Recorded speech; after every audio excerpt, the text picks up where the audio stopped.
então vai começar nosso culto da noite. Está aí, irmãos, a chamada das crianças, dos pequeninos, para o nosso culto. Convide todos os seus familiares, reúna a família neste momento e vamos cultuar, vamos adorar ao Senhor, ao nosso Deus, como ousam e como devem fazer os santos, em espírito e em verdade.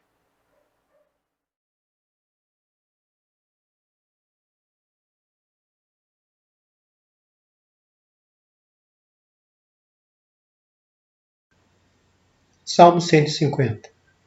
Aleluia! Louvai a Deus no seu santuário. Louvai-o no firmamento, obra do seu poder. Louvai-o pelos seus poderosos feitos. Louvai-o consoante a sua muita grandeza. Louvai-o ao som da trombeta. Louvai-o com saltério e com harpa. Louvai-o com adufes e danças. Louvai-o com instrumentos de cordas e com flautas. Louvai-o com símbolo sonoro. Louvai-o com símbolo retumbantes. Todo ser que respira, louve ao Senhor. Aleluia. A paz de Cristo, meus irmãos, nesse momento vamos fechar os nossos olhos e vamos falar com Deus? Oremos. Grande e poderoso Deus, no nome de Jesus, queremos te agradecer, ó Pai, por mais essa oportunidade, que mesmo distante, estamos reunidos para louvar, para adorar, para engrandecer o seu santo nome, porque só o Senhor é digno e merecedor de toda honra, de toda glória, de todo louvor e toda adoração, porque o Senhor é o nosso único Deus e não há outro como o Senhor. O Senhor é o Deus todo-poderoso, o Senhor é o Deus justo e fiel, o Senhor é o Deus criador dos céus e da terra, o Senhor é o nosso Deus e Pai, amoroso, cheio de graça e misericórdia, o nosso Deus perdoador, o Salvador das nossas vidas. Louvado, exaltado, engrandecido seja o seu santo nome, porque só o Senhor é digno e merecedor de toda honra, de toda glória, de todo louvor e toda adoração. Recebe, ó Pai, a adoração da tua igreja nessa noite. Que esse culto seja agradável ao Senhor. Essa é a nossa oração. Em nome de Jesus. Amém.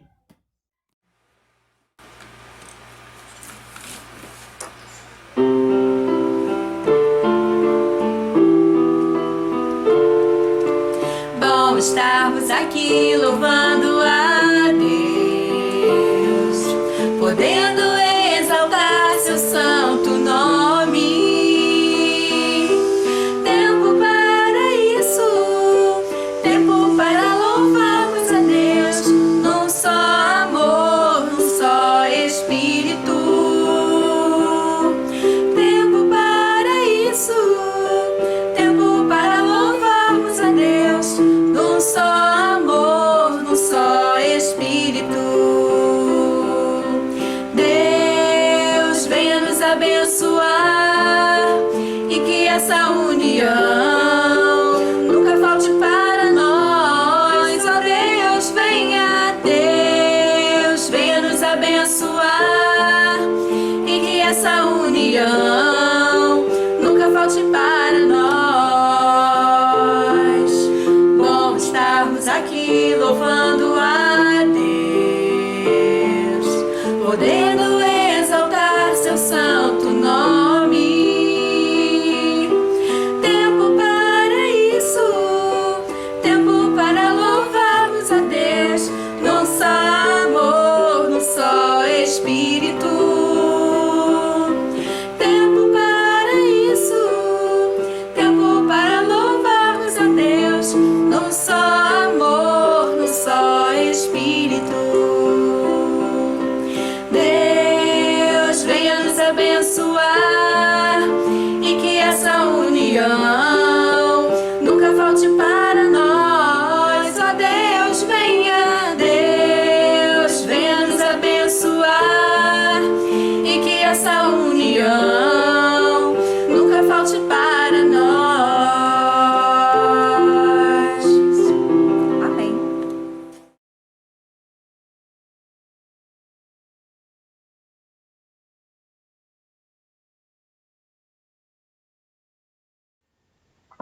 Miqueias capítulo 7, versículo 18 ao versículo 20. Quem, ó Deus, é semelhante a ti, que perdoas as iniquidades e te esquece da transgressão do restante da tua herança? O Senhor não retém a sua ira para sempre, porque tem prazer na sua misericórdia. Tornará a ter compaixão de nós, pisará aos pés as nossas iniquidades e lançará todos os nossos pecados nas profundezas do mar. Mostrarás a Jacó a fidelidade e a Abraão a misericórdia, as quais jurastes a nossos pais desde os dias antigos. Bom, irmãos, vamos à oração de confissão. Senhor Deus Todo-Poderoso, maravilhoso, Conselheiro, Príncipe da Paz, Senhor, te damos glória, honra e louvor, Senhor Deus, por o Senhor és digno, Senhor Deus, de toda a nossa adoração, Senhor, todo o nosso louvor.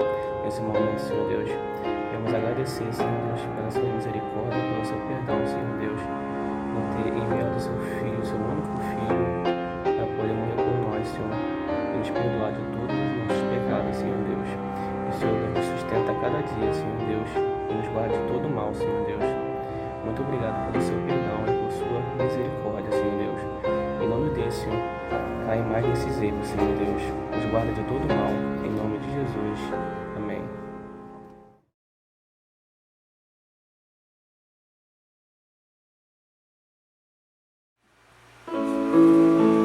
Grandes coisas tem feito o Senhor em nossas vidas. O motivo de nós estarmos aqui hoje, reunidos, juntos, apesar de separados, mas unidos no Senhor, para glorificar o nome dEle.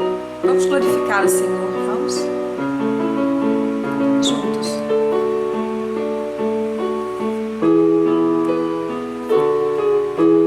Grandes são as tuas obras, Senhor Todo-Poderoso. Justos e verdadeiros são os seus caminhos, ó Rei das nações. Quem não temerá, quem não glorificará teu nome, ó Rei das nações. Quem não te louvará, pois só teu nome é santo, ó Rei das nações. Quem não temerá, quem não glorificará teu nome, ó Rei das nações. Quem não te louvará, pois só teu nome é santo. Todas as nações virão e ajoelharão diante de ti, pois os teus atos de justiça se fizeram manifestos, ó Rei das nações. Quem não temerá, quem não glorificará teu nome, ó Rei das nações. Quem não te louvará, pois só teu nome é santo, ó Rei das nações. Quem não temerá, quem não glorificará teu nome, ó Rei das nações. Quem não te louvará, pois só teu nome é santo. Irmão, e vamos orar agora pelos anjos do dízimo da nossa oferta, daqueles que contribuem à casa do Senhor. Gostaria que todos nós fechássemos os olhos e orássemos nesse momento.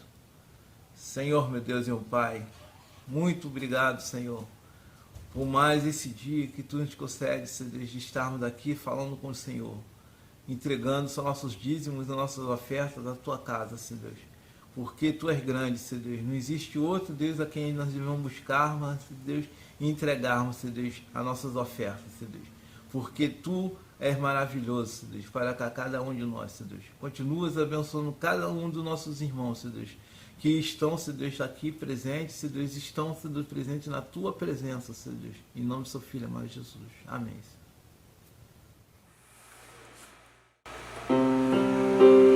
Adore ao Senhor com todo o seu coração, com a sua alma. Coloque diante do Senhor aquilo que você tem de melhor. Seu coração, transformado por Ele.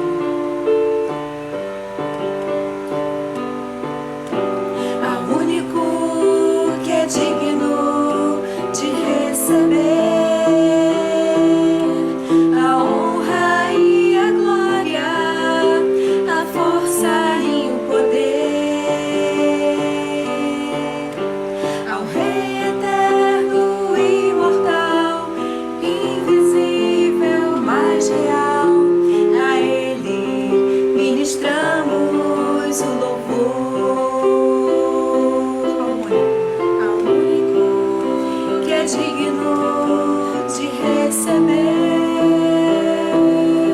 a honra e a glória, a força e o poder.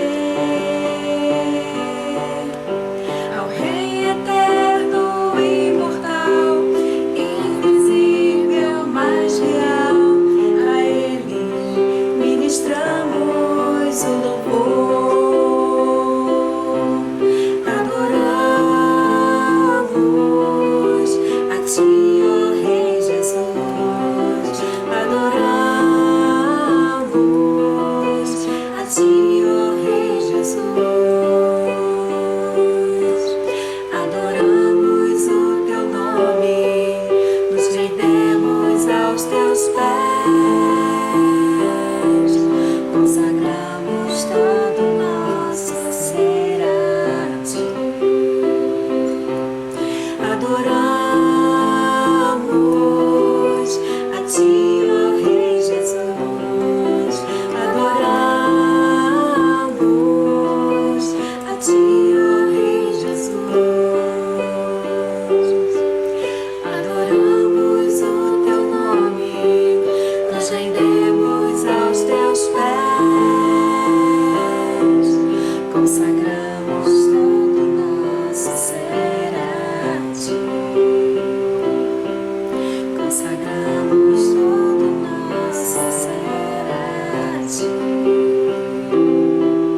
Consagramos todo o nosso ser a Ti. Amém.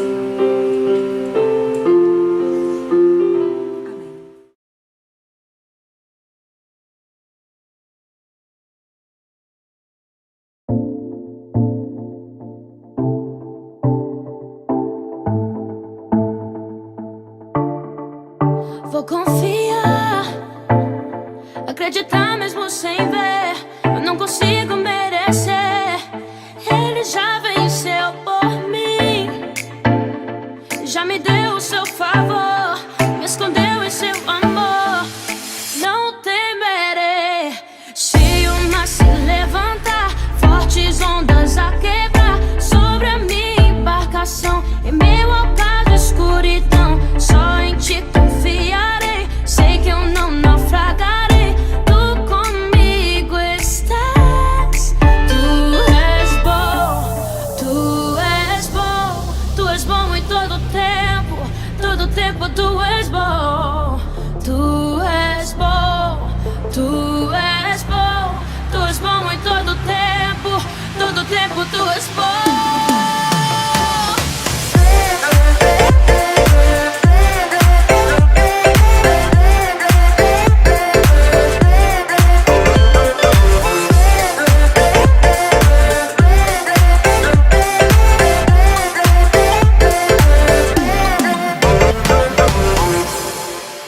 Vou confiar, acreditar mesmo sem ver. Não consigo merecer. Ele já venceu por mim, já me deu o seu favor, me escondeu em seu amor. Não temerei se o mar se levantar, fortes ondas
vou me lançar em teus braços, pois eu sei que tu és bom.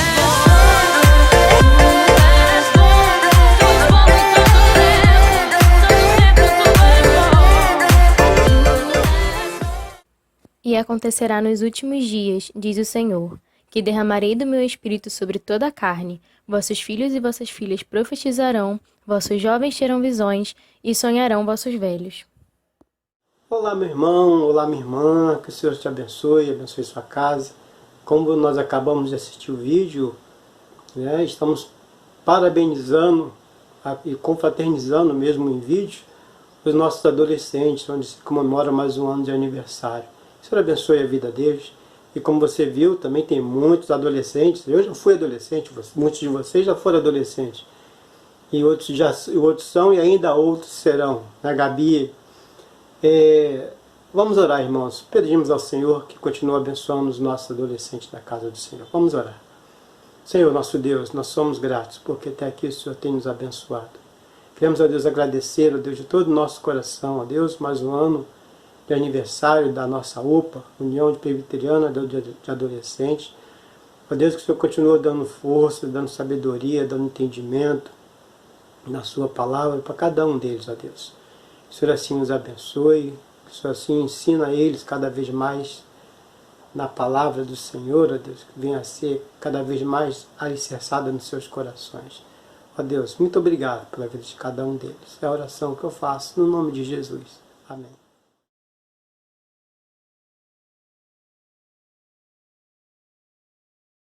Irmãos, vamos orar para que o Senhor ilumine a nossa mente e possamos nós compreender a palavra de Deus e colocarmos ela em prática.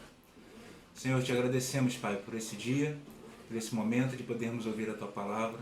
Seja, Senhor Deus, com o pregador e que possa, Senhor, nos iluminar, nos capacitar, que a voz que o Senhor colocou nele possa, Senhor Deus, gerar em nós uma ação para que possamos colocar em prática a Tua palavra. Senhor Deus, abra nossa mente, destape os nossos ouvidos, nos dá o entendimento para colocar a Tua palavra em prática. Em nome de Jesus. Amém. Querido irmão, querida irmã, vamos, em nome de Jesus, meditar esta noite no livro de 1 Coríntios, Epístola 1 aos Coríntios, capítulo 15, versículo 19. Primeira Epístola de Paulo aos Coríntios, capítulo 15, versículo 19.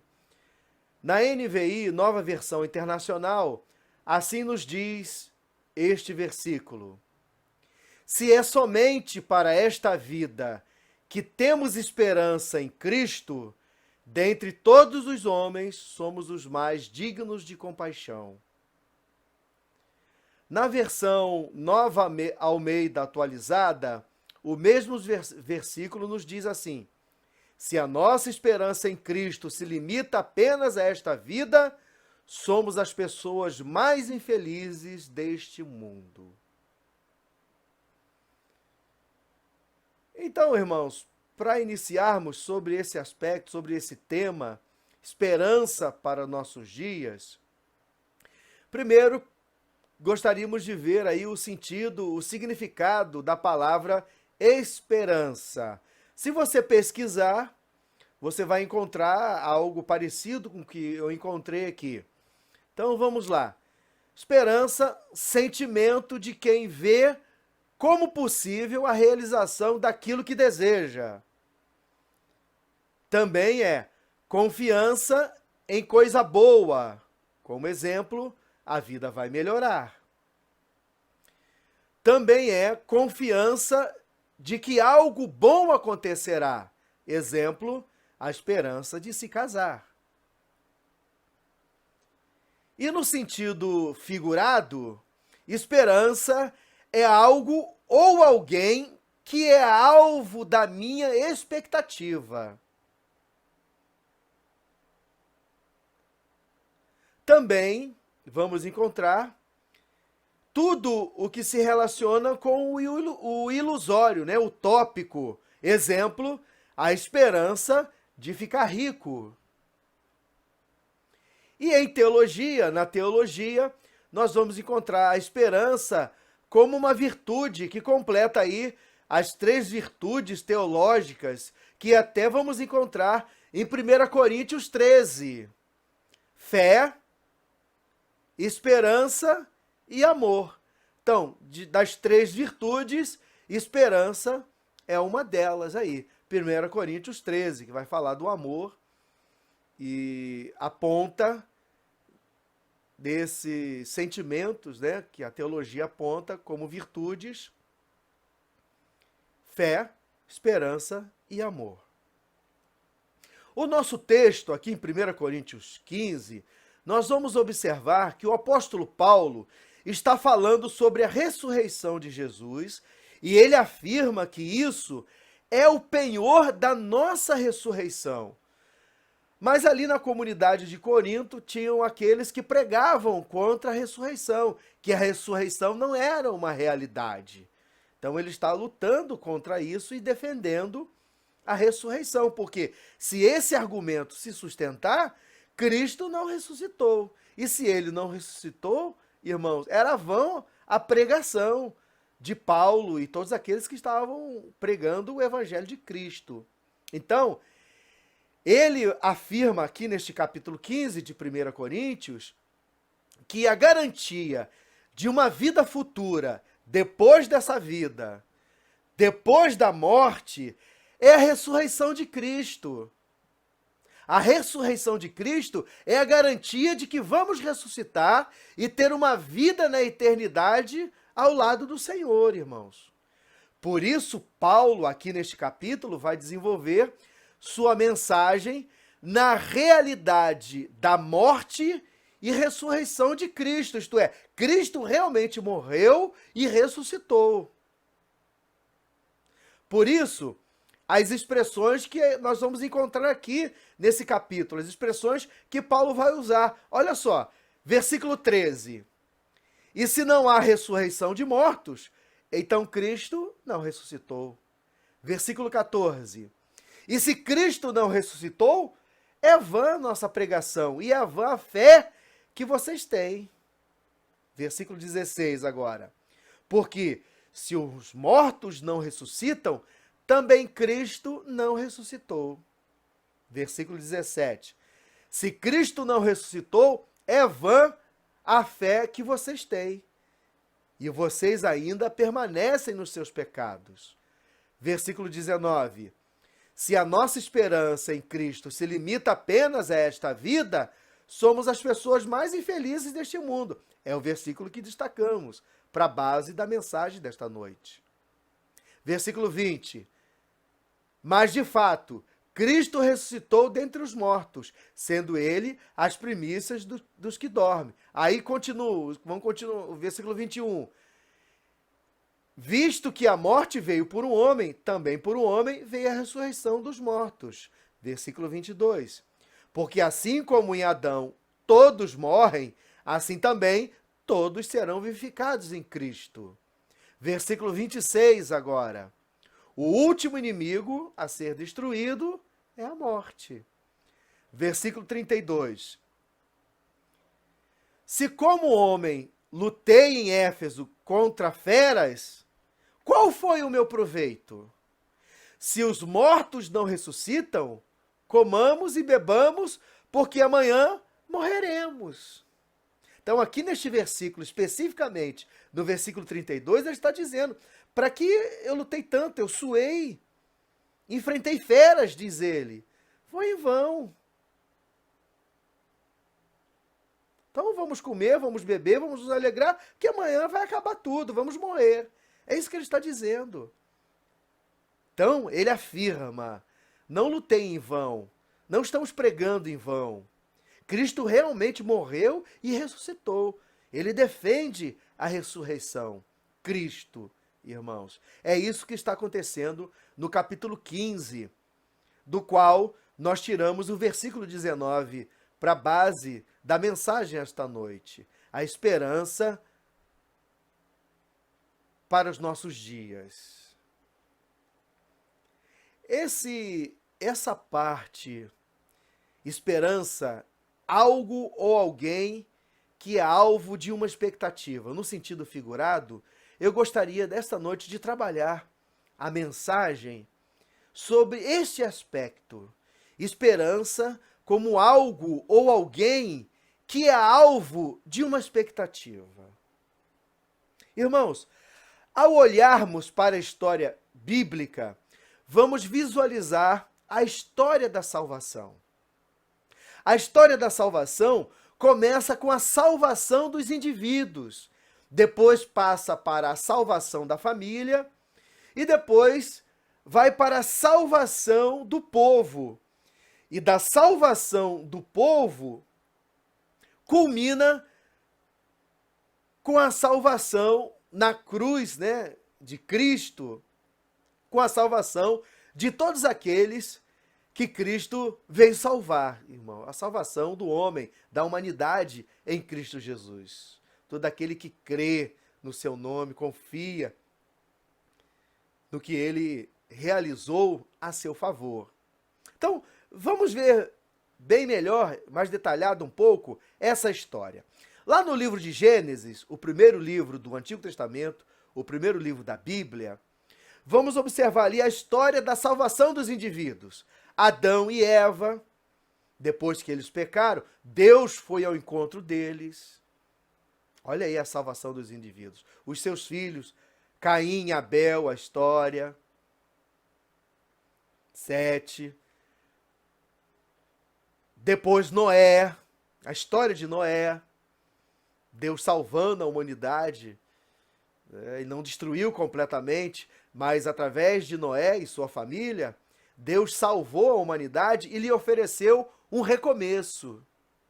E a partir daí, logo em seguida, o próximo indivíduo, o próximo personagem, Abraão, nós vamos passar a perceber não somente a salvação de indivíduos, mas a salvação da família.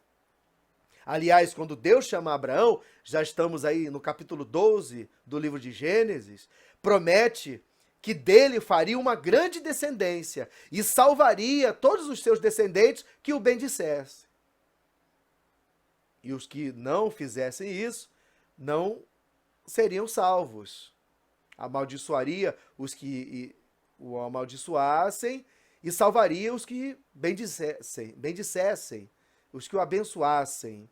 Então, começamos a ver aí, então, a salvação da família. Abraão, família de Abraão, o seu filho Isaque, depois o filho de Isaque, Jaú e Jacó, Esaú e Jacó, passando por Jacó e seus filhos. Mas olha só como é uma história de salvação. Lá nos indivíduos, Adão e Eva desobedecem. Aí nós olhamos assim, é uma história de perdição. Não, Deus vai ao encontro e perdoa, restaura, faz roupa para eles, vestiu eles. Noé, a humanidade era tão terrível que o cálice da ira de Deus transbordou. E a decisão dele foi exterminar, aniquilar. Mas ele não chega a exterminar. Mata muitos, mas salva a família de Noé. Olha a história de salvação. Abraão também, a briga dele era, olha só, ele não podia ter filhos, a sua mulher, eles eram velhos, e a mulher dele estéril. Mas é uma história de salvação. Aí Deus opera o milagre e ele tem filho. Aí aquela briga toda de Agar, a concubina, com Ismael, as crianças brigando, as mulheres desprezando umas às outras, aquela briga toda, a predileção dos filhos. Mas aí Deus preserva, salva a família. Na família de Isaque, a mesma coisa. Isaque e Rebeca têm os filhos gêmeos, Jacó e Esaú. O pai ama Esaú, a mãe ama Jacó. E aquela briga toda da família, parece que o irmão vai matar irmão. Mas aí, no reencontro dos irmãos, parece que um vai trucidar o outro. Mas não acontece. Há um reencontro, um recomeço. E aí, Jacó, a mesma coisa acontece na família de Jacó. Sara era estéril lá, casada com Abraão. Rebeca, casada com Isaque, também é estéril, não pode ter filhos. E agora Jacó também, com a sua amada Raquel, também ela não pode ter filho, é estéril. Olha como a história, dificuldades, Mas não é uma história de perdição, é uma história de salvação. E Deus vai restaurando, restabelecendo. Aí ele tem filho com Raquel, é José, e aí é o filho queridinho. E por ser o filho queridinho, aquela briga entre os irmãos, vende o irmão como escravo. E aí José vai parar no Egito. Aí acontece o desenrolar da história no Egito. E para lá vai culminar, terminando o livro de Gênesis, com a família de Jacó indo para lá, para o Egito. E aí termina o livro de Gênesis apontando por uma salvação maior ainda que vai acontecer no próximo livro, que é o livro de Êxodo, que conta a história, que começa a contar a história da salvação do povo. Não é agora mais a salvação dos indivíduos, não é mais agora a salvação das famílias, mas a salvação de um povo. E essa história, irmãos, da relação do povo com Deus e vice-versa, de altos e baixos, né? De fracassos e sucessos, de fidelidade e infidelidade, de crença e desconfiança, irmãos, vai permear todos os demais livros do Antigo Testamento. Mas sempre a história da salvação do povo. Apesar do povo transgredir, desviar, ser desobediente, rebelde, Deus sempre oferecendo a oportunidade, Deus indo ao encontro do povo, chamando atenção, restaurando e salvando o povo.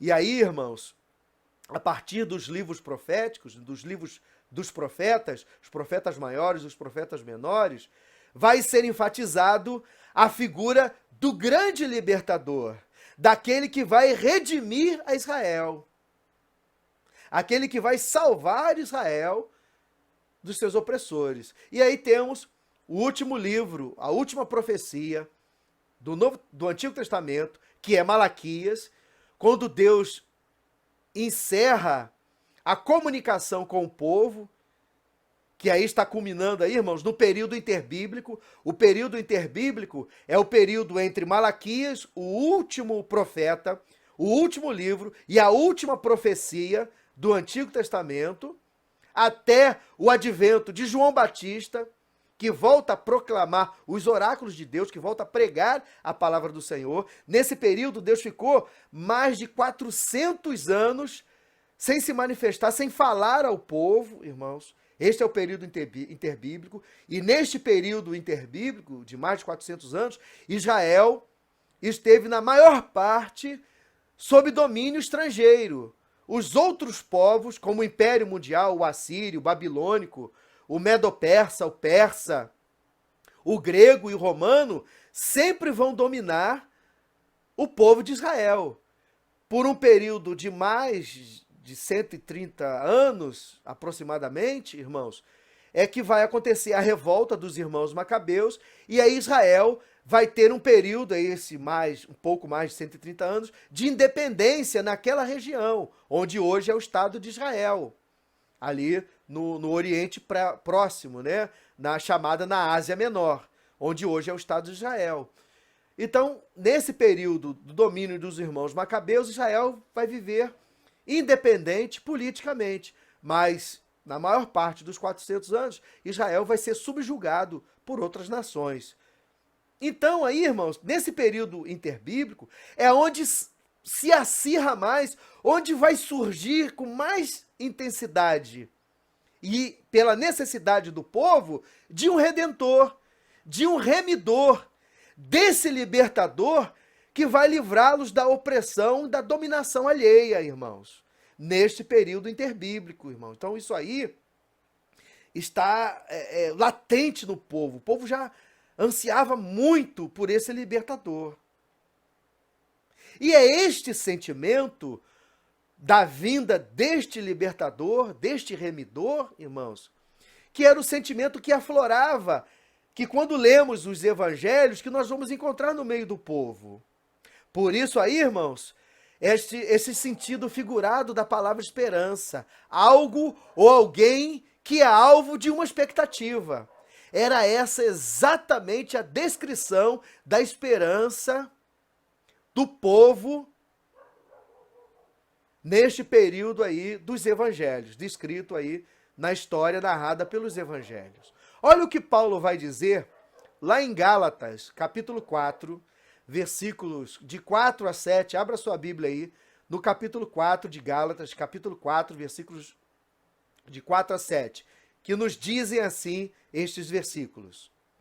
Mas quando chegou a plenitude do tempo, Deus enviou o seu Filho, nascido de mulher, nascido sob a lei, para resgatar os que estavam sob a lei, a fim de que recebêssemos a adoção de filhos. E porque vocês são filhos, Deus enviou o Espírito de seu Filho ao nosso coração, e esse Espírito clama, Abba, Pai, Papai. Assim, você já não é mais escravo, porém filho, e sendo filho, também é herdeiro por Deus. Então, Paulo está usando aqui duas expressões, lá no versículo 4, plenitude do tempo, que significa no tempo de Deus, no relógio de Deus, na hora certa. Lembra que o povo estava há mais de 400 anos sem ouvir a voz de Deus? Então o povo estava latente na alma do povo ouvir a voz do Senhor. E a expressão aqui do versículo 7, e sendo filho, também é herdeiro por Deus. Então eles estavam na expectativa de herdar estas mansões celestiais. Só que eram materialistas. Esperavam o libertador físico da opressão política, irmãos. Essa era a expectativa. E essa expectativa, irmãos, vai ser frustrada. Por isso os evangelhos mostram a história da rejeição de Cristo e de toda aquela situação que aconteceu por ele estar abandonado na cruz. Depois que ele foi preso, ele foi abandonado. Todos os seus seguidores, não ficou um. E lá na cruz, nós vamos ver as mulheres e o único do seu discípulo era João, porque todo mundo já havia abandonado, todos eles. Só João e as mulheres que não, estavam lá ao pé da cruz de Cristo. Então, quando Jesus se deixa prender, irmãos, quando ele é castigado, quando ele é condenado injustamente, e quando ele morre como um criminoso na cruz, irmãos, a frustração foi certa. Como esse pode redimir Israel? Como esse pode ser o meu libertador? Ele precisa ser liberto. Olha o que os que estavam sendo crucificados ao lado de Jesus, os impropérios que diziam para ele, salvou os outros, salva-te a ti mesmo. Um daqueles que estava ao seu lado estava falando isso porque o outro repreendeu.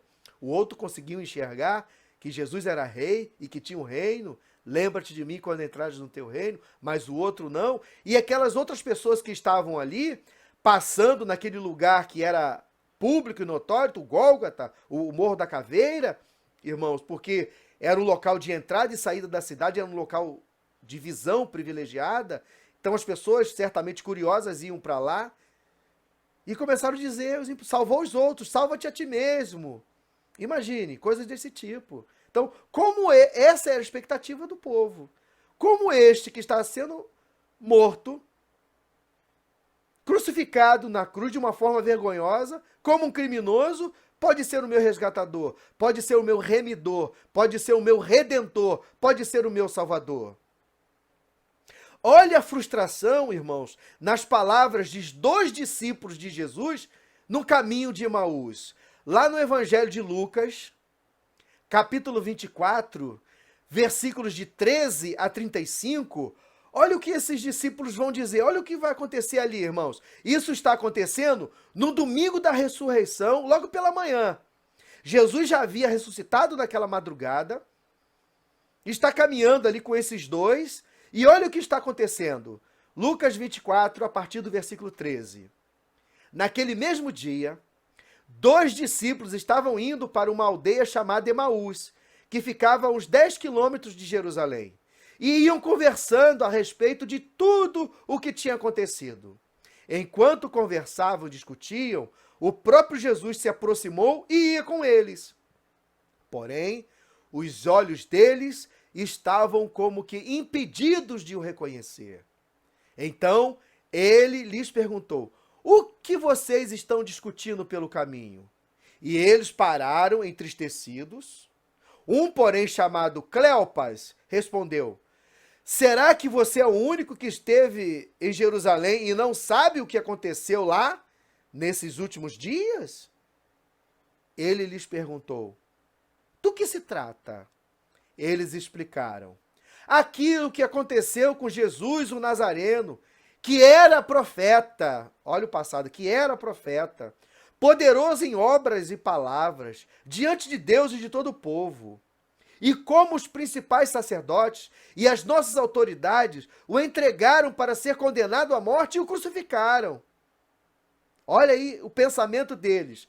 Tudo aquilo na paixão, no sofrimento de Jesus que tinha acontecido, estava na cabeça deles. Jesus havia ressuscitado, estava do lado deles, e isso não foi o suficiente para abafar a frustração que tinha acontecido na sexta-feira e ao longo da semana anterior, de tudo aquilo que tinha acontecido de ruim com Jesus. Aí o versículo 21 continua: nós esperávamos que fosse ele quem havia de redimir Israel.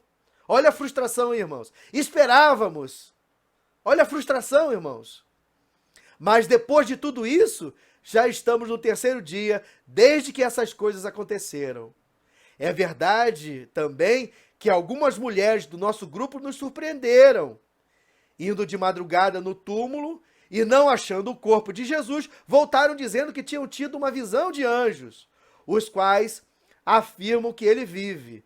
De fato, alguns dos nossos foram ao túmulo e verificaram a exatidão do que as mulheres disseram, mas não viram. Ou seja, mesmo diante do relato e das coisas da ressurreição de Jesus, eles não conseguiram lembrar que Jesus já havia dito que isso ia acontecer e que eles esperassem até o momento oportuno, irmãos. E eles continuam. Então ele lhes disse: como vocês são insensatos e demoram para crer em tudo o que os profetas disseram? Não é verdade que o Cristo tinha de sofrer e entrar na sua glória? E começando por Moisés e todos os profetas, isto é, Moisés e os profetas, isso quer dizer todo o Antigo Testamento, todos os livros do Antigo Testamento, explicou-lhes o que constava a respeito dele em todas as Escrituras. Quando se aproximavam da aldeia para onde iam, ele fez menção de passar adiante, mas eles o convenceram a ficar, dizendo: fique conosco, porque é tarde, e o dia já está chegando ao fim. E entrou para ficar com eles. E aconteceu que, quando estavam à mesa, ele pegou o pão e o abençoou. Depois partiu o pão e o deu a eles. Então os olhos deles se abriram e eles reconheceram Jesus. Mas ele desapareceu da presença deles. E disseram um ao outro: não é verdade que o coração nos ardia no peito quando ele nos falava pelo caminho, quando nos explicava as Escrituras? E na mesma hora, levantando-se, voltaram para Jerusalém, onde acharam reunidos 11 e outros com eles, os quais diziam: de fato, o Senhor ressuscitou e já apareceu a Simão. Então os dois contaram o que lhes tinha acontecido no caminho e como tinham reconhecido o Senhor no partir do pão, irmãos. Então tá aí, irmãos. Essa foi a frustração deles, irmãos. Era tão grande que caminharam um dia inteiro ao lado de Jesus e não foram capazes de identificá-lo, irmãos. Então, daí, irmãos, extraímos grandes lições para nós, irmãos. O nosso texto: se é somente para esta vida que temos esperança em Cristo, irmãos, dentre todos os homens somos os mais dignos de compaixão. Se a nossa esperança em Cristo se limita apenas a esta vida, somos as pessoas mais infelizes deste mundo, irmãos. Que a nossa esperança não se limite, irmãos, a esta vida, às coisas deste mundo, sabe, irmãos? Os que fizeram isso, irmãos, no passado, tiveram grande decepção. Está aí a história contada pelos evangelhos, sabe, irmãos? Esses dois, os discípulos no caminho de Emaús, irmãos, andaram ao lado de Cristo e não perceberam isso, irmãos. Não perceberam que Cristo estava ressurreto, redivivo, do lado deles, caminhando o dia inteiro. Eles não foram capazes de perceber, irmãos, porque a esperança deles estava neste mundo, nas coisas deste mundo, no poder opressor que eles queriam se libertar, irmãos. Poder político sobre eles, no caso de Roma, né? Assim, irmãos, muitos hoje em meio a esta pandemia, irmãos. Por isso, não perca a sua esperança, meu irmão e minha irmã. Não perca a sua esperança ou direcione a sua esperança, irmãos, a sua expectativa para aquilo que realmente e deve ser o nosso foco, a salvação em Cristo Jesus. Não perca a alegria da salvação. Não deixe desvanecer a alegria dos céus na sua vida e no seu coração. Irmãos. Não perca a sua fé, a sua esperança de um dia morar com Jesus nas mansões celestiais. Não perca a esperança, irmãos, na vida eterna. Tudo isto vai passar, irmãos, um dia. Caso contrário, irmãos, só decepção, frustração na certa, como aconteceu com as pessoas no Novo Testamento e com muitos dos nossos irmãos, até com muitos próximos a Jesus, irmãos. Diz a Bíblia, prêmio efêmero, isto é, alegria passageira ou coisas passageiras deste mundo. Não tenha como o penhor da sua fé, como esperança, o foco, as coisas deste mundo, irmãos, porque os recursos se acabam. Pessoas nos decepcionam, sabe? E frustração certamente virá, irmãos.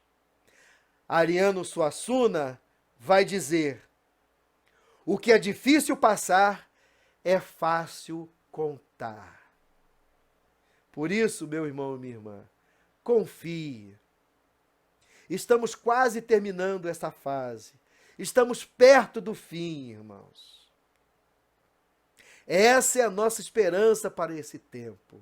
Em Cristo Jesus, que temos a alegria da salvação. E não perca, não desvaneça, meu irmão. Não deixe escapulir por entre os seus dedos, irmãos, a fé, a esperança de que um dia vamos viver na eternidade com o Senhor. Eu quero orar com você e por você nesse momento. Baixe sua cabeça, feche seus olhos e ore comigo. Senhor nosso Deus, nosso Pai, bendito e soberano Deus, oramos nesse momento intercedendo pelo teu povo. Todos aqueles que estão tristes, desvanecidos e desesperançosos, Senhor. Que o Senhor renove a esperança, renove a fé, o amor, a alegria da salvação em cada indivíduo, Senhor. Tome os enfermos, Senhor, da tua casa, os enfermos dos nossos conhecidos, dos nossos parentes, dos nossos vizinhos, nossos amigos, Senhor. Tome eles em tuas mãos. Todos os que nos veem e ouvem neste momento, tome em tuas mãos, Pai. Abençoe a cada um, Senhor. O Senhor pode curar. E se assim o Senhor quiser fazer, Senhor, em nome de Jesus, que assim se realize na vida de cada um. Mas nós oramos e intercedemos por todos aqueles que estão prostrados nesse momento, têm fé no Cristo vivo, vencedor da morte, Senhor. Que é o foco, que é o alvo da nossa esperança, Senhor. Em nome de Jesus, Pai. Que se renovem a cada dia a sua misericórdia e o seu amor sobre nós. É a nossa oração, Pai, e a nossa gratidão por tudo. Amém e amém. Pai do Senhor para a igreja, vamos fazer uma oração do término do nosso culto. Senhor Deus e Pai, em nome de Jesus, Senhor, queremos te agradecer por esse culto, pela palavra, Pai. Muito obrigada, Senhor. Queremos te agradecer também pelas nossas vidas, Senhor. Queremos te agradecer pelos livramentos que o Senhor tem nos dado, Pai. Agradecemos, Senhor, por tudo que o Senhor tem feito, Pai. Em nome de Jesus, Senhor. E que venhamos, Senhor, colocar em prática, que venhamos guardar nos nossos corações, meu Deus, a Tua palavra. Em nome de Jesus. Amém. Que culto maravilhoso. Que mensagem abençoada. Os louvores, a oração, a participação de cada um, a abertura das crianças. Que bênção. Meu querido irmão, minha querida irmã, recebam a bênção, tenham uma semana abençoada. Aguardem aí as decisões do conselho, orem por nós. Na terça-feira, vamos tomar uma decisão muito importante, irmãos, com relação à abertura do templo e a frequência dos irmãos.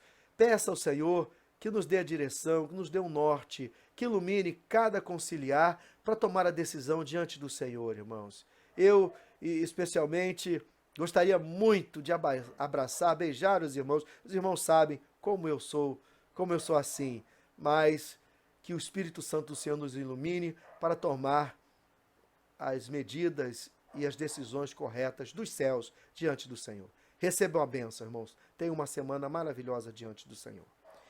Que a graça de nosso Senhor e Salvador Jesus Cristo, o amor de Deus, o nosso Pai, as doces e maravilhosas consolações do Espírito Santo esteja com todos os irmãos, com todos aqueles que nos veem e ouvem e com todos os servos do Senhor pela face da terra, desde agora e para todo sempre. Amém.